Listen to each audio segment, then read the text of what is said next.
Assalomu alaykum aziz do'stlar. Bugun Boburiylar davlatidagi harbiy qurollar to'g'risida suhbatimiz davom etadi. Muxlislarimizdan Azizxon Muxtorov ismli yigit shunday savol beribdi. Artilleriya qurollarini qayerdan olgan? Ularning soni, ko'rinishi qanday bo'lgan? Nihoyatda ajoyib savol, juda ham qiziq va dolzarb. Bunga aslida ben doim orzu qilaman harbiy shaxslardan, harbiy kishilarimizdan Boburnoma bilan shug'ullanishini. Nima uchun deganda, harbiy nuqtai nazardan qarash anchagina to'g'ri xulosa qilishga beradi. Deylik, Amir Temur haqida ba'zi olimlarimiz, hattoki harbiy xizmatga bormagan odamlar ham ba'zan gapirib qolishadi. Barong'ir edi, javong'ir edi va hokazolar. Lekin Amir Temur haqidagi kitoblar orasida o'sha Ivanovning ikki buyuk sarkarda asarini olib qarasangiz, general muallif Ivanov demoqchiman. Unda anchagina yaxshi, to'g'ri ma'lumotlarni olasiz. Sababiki qanday qarashga bog'liq. Ya'ni umrida armiya, harbiy xizmat nimaligini ko'rmagan odam qanaqa qilib bunchaqa chuqurroq o'rganishi mumkin, o'zi tushunchaga ega bo'lmasa. Bu endi alohida mavzu. Shunday bo'lsa ham bir voqeani aytib o'tib ketishni lozim topaman. Hali suhbatimiz boshlanishidan oldin bir joyda bir olim, endi olim deyishga arziydimi, yo'qmi, Amir Temur haqida gapirganda endi sotqinlik degan narsa bor. Aniqroq Shayboniyxon haqida gapirganimizda, bu taktika edi deydi. Asli u sotqinlik edi. Amir Temur ham shunaqa ish tutgan deb Amir Temurga gapni burdi. Ya'niki Dasht Qipchoqqa borganda Amir Temur ham dushman tarafga o'tib ketgan ekan. Juda qiziq gap. Hattoki 7-8 sinf o'quvchisi ham bunaqa fikrlamaydi. Ya'niki Amir Temur 200 ming kishi bilan boryapti-da, sizlar to'xtab turinglar, To'xtamishxon tarafga o'tib ketmaydi-ku. Bu ahmoqona fikrlar. O'shaning uchun mana shunaqa olimlarimizga ba'zan hayron qolaman. Mayli, mavzudan chalg'imaylik. Demak, Boburiylar davlatida artilleriya san'ati qanday paydo bo'ldi degan savol tug'iladi. Afsuski bunga biz aniq ma'lumotni ola olmaymiz.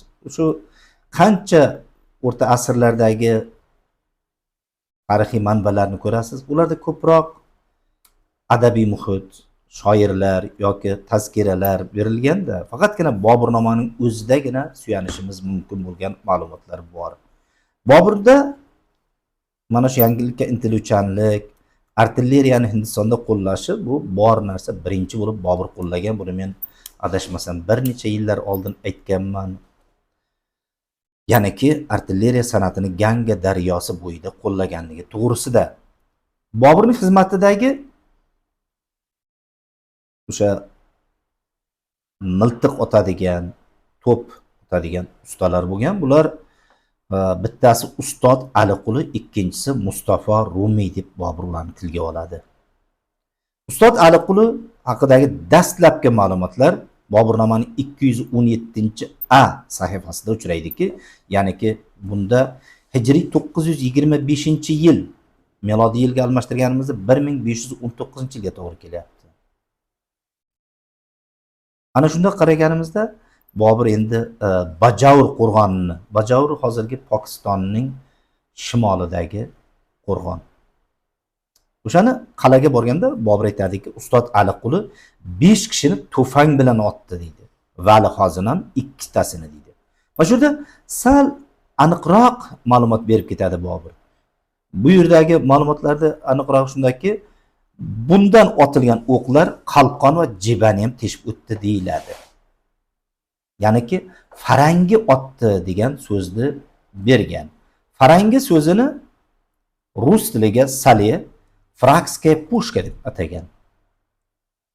Ingliz tilida esa Beveridge xonim anchagina ma'lumotlar ham bergan, ya'niki sharhlashga harakat qilganda gunpowder degan. Buni yana o'rganishimiz kerak deyishimiz sababi harbiylarimiz o'rgangani ma'qul. Undan keyingi ma'lumotlar Ustod Aliquli haqida bu 262-sahifada uchraydi. Bu endi bu paytda oradan 6 yil vaqt o'tayapti. Ya'niki Bobur Hindistonga Panipatga yaqinlashib qolgan joyi. Bu yerda Panipat jangidan ilgariroq Sori Firuz degan joy bor. O'sha urushga Bobur 18-17 yoshli Humoyunni tashlaydi. Humoyun ularni aniqroq aytganda Humoyunga qarshi chiqqan qo'shinni endi Humoyun mag'lub etib, bir 7-8 ta fil va 100 ta asirni olib keladi. Asir olib keladi. Ana shunda Bobur aytadiki, bularni deydi qirib tashlash, to'fang bilan qirdi degan so'zni aytadi. Ya'ni asirlarni. Ularni ba'zilarini qo'yib yuborishadi, ya'ni vahima tarqatishgan. Bu endi harbiy taktika albatta. Keyingisi esa bu Panipat jangi. Panipat jangi 1526-yili aprel oyida bo'ladi. 21-aprel. Bu sanani juda yaxshi bilaman. Endi bu yerda Bobur harbiy jihatdan to'liq bayon qilib bergan. Ya'niki o'sha urush tafsilotlarini Rum dasturi bilan deb yozadi Bobur. Aravalar va aravalarning o'rtasida, har bir aravaning o'rtasida, ikkita aravaning o'rtasida demoqchiman, 7-8 ta to'ra qo'yildi deydi. To'ra degani bu shaxmatdagi to'ra ruh, endi o'shanga o'xshashroq moslama bo'ladi-da, uni orqasidan turib bular to'fang otishi kerak.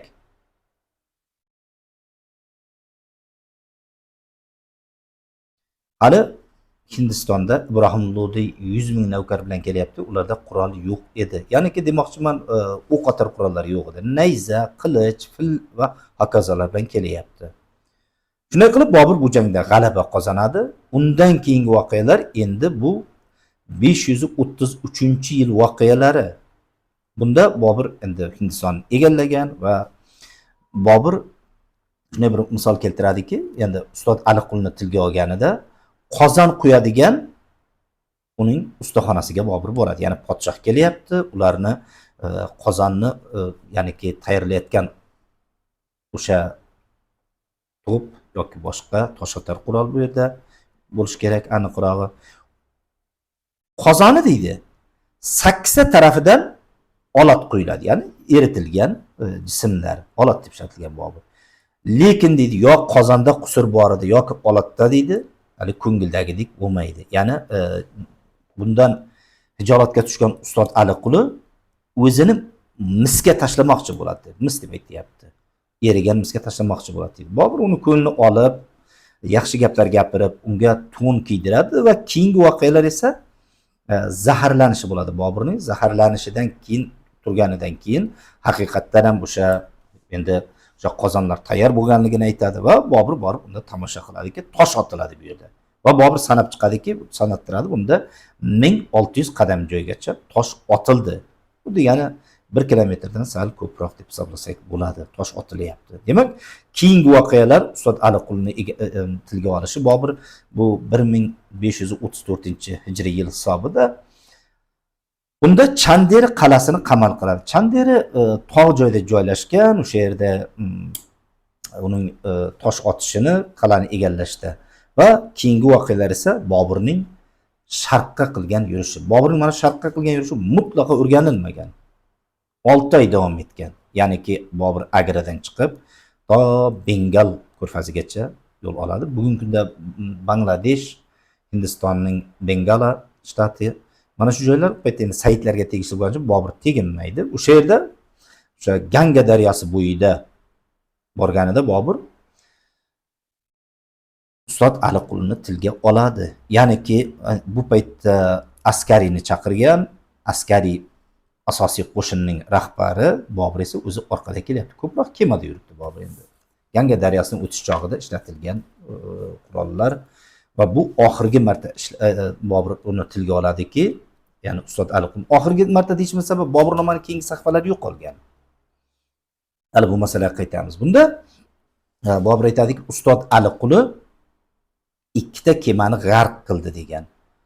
Shu bilan birgalikda endi Mustafa Rumiy ham 2 ta kemani g'arq qildi deydi. Mana shu yerda ikkalasi ham oxirgi marta tilga olinishi, Bobur nomining oxirgi marta sahifalarida, bor sahifalar yo'qolganlarida demoqchi emasman. Endi bu yerda Mustafa Aliquli qachon keldi Mustafa Rumiy, Ustod Aliquli, demak 1519-yilda kelgan bo'lsa, Mustafa Rumiy haqidagi dastlabki ma'lumotlarni biz Sangram Singh bilan jangdan oldinroq uchratamiz. Ya'niki hattoki Panipat jangida ham Mustafa Rumiy tilga olinmagan. 1526-yilda. 1527-yildagi Sangram Singhga qarshi jangda birinchi marta ishlatilyapti. O'sha jangga tayyorgarlik jarayonida, ya'ni Boburnaman 310 qo'lyozma varag'ida ishlatyapti-da. Mustafa Aliquli, Mustafa Rumiy va Aliquli, Ustod Aliquli deb ishlatadi. Ularning o'rtasida ziddona maosh qiladi. Ya'ni bir-birini ko'ra olmaslik yoki hasaddir. O'shaning uchun deydi, Mustafa Rumiyni Bobur Barong'irda Humoyinning oldiga tayin qiladi. Keyinchalik mana shu jangda g'alabasidan so'ng Bobur Mustafa Rumiyga juda katta yuksak baho bergan va hatto aytadiki, o'sha Fath farmonida yozadi, farzandi azizi Komgor degan iborasini ishlatadi. Nihoyatdan maqtagan. Keyingi jangi, bu Chanderi jangida ishtirok etganligi bizda qiziq savol bo'ldi. Bu yuqorida aytgan do'stimizning savoliga, qayerdan olinganiga afsuski bunga aniq ma'lumot yo'q. Ustod Aliquli demak 1511-yili Boburnomada zikr etilayotgan bo'lsa, Boburnomaning yo'qolgan sahifalari 1518-yildan keyingi, yo 1508-yildan keyin va oralikdagi mana shu 10-11 yillik voqealar yo'q. O'sha voqealar jarayonida Bobur bu Samarqandni 3-marta egallashi bo'ladi. Ustod Aliqulini kim Bobur bilan tanishtirgan, qayerdan keldi? Eron orqali keldimi? Afsuski bu vaqtda ma'lumotlar yo'q. Buni albatta biz o'rganishimiz kerak va juda ham balki bugungi Turkiyadagi qo'lyozmalarda borish mumkin. Nihoyatda qiziq savol, qiziq qarilib ma'lumotlarni izlashimiz kerak. Mana shu aynan mana shu artilleriya san'atining Hindistonda Bobur qo'llashi va unga bo'lgan yangilikka intiluvchanlik Boburga mana shunday katta g'alabalarni keltirgan. Barchalaringizga salomatlik tilayman. Ishlaringizga omad. Savollarni bersangiz o'shanga qarab tayyorlanamiz. Lekin afsuski shunaqa odamlar ham bo'ladi.